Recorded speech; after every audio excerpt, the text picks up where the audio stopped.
Welcome to XDATA01 brief tutorial. XDATA01 can be used in many different ways. It could be a view for any XDATA, and also specifically for Plant 03 exports to plain AutoCAD. Here is an example of Plant 3D drawing being exported to plain AutoCAD. All Plant 3D properties are exported as XDATA. Now this exported drawing can be opened in plain AutoCAD or any other AutoCAD vertical to view, modify, and add more XDATA. XDATA01 main palette has 3 tabs. One to add additional XDATA, another to modify existing XDATA, and the third is to view all drawing entities XDATA. To view, select application name from the drop-down. All XDATA will then be displayed as shown. The XDATA shown here are from the exported Plant 3D drawing earlier.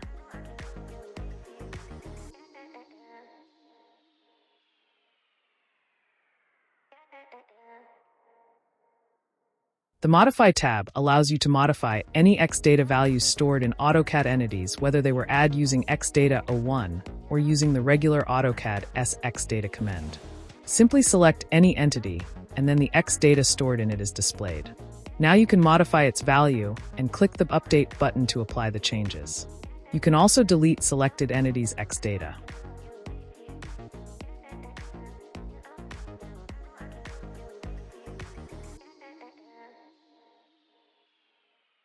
Now let's see how you can easily add XDATA to AutoCAD entities. Using this tool, you can store your custom properties in any plain AutoCAD entity. This would turn AutoCAD's primitive entities as smart objects.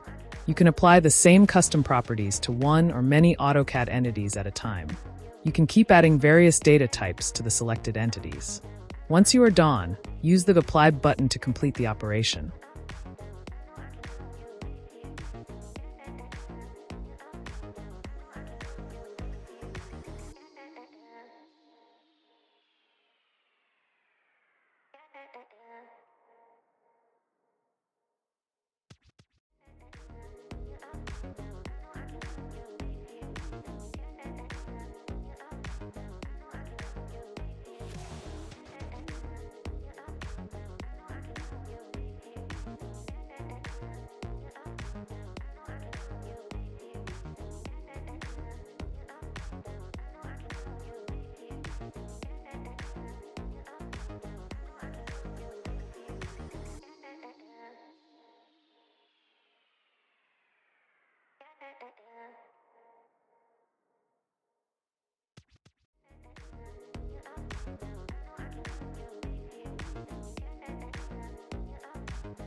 If you use XDATA01 to store your custom data, it will be compatible with both IFC-out and IFC-out cloud programs.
Thanks for watching.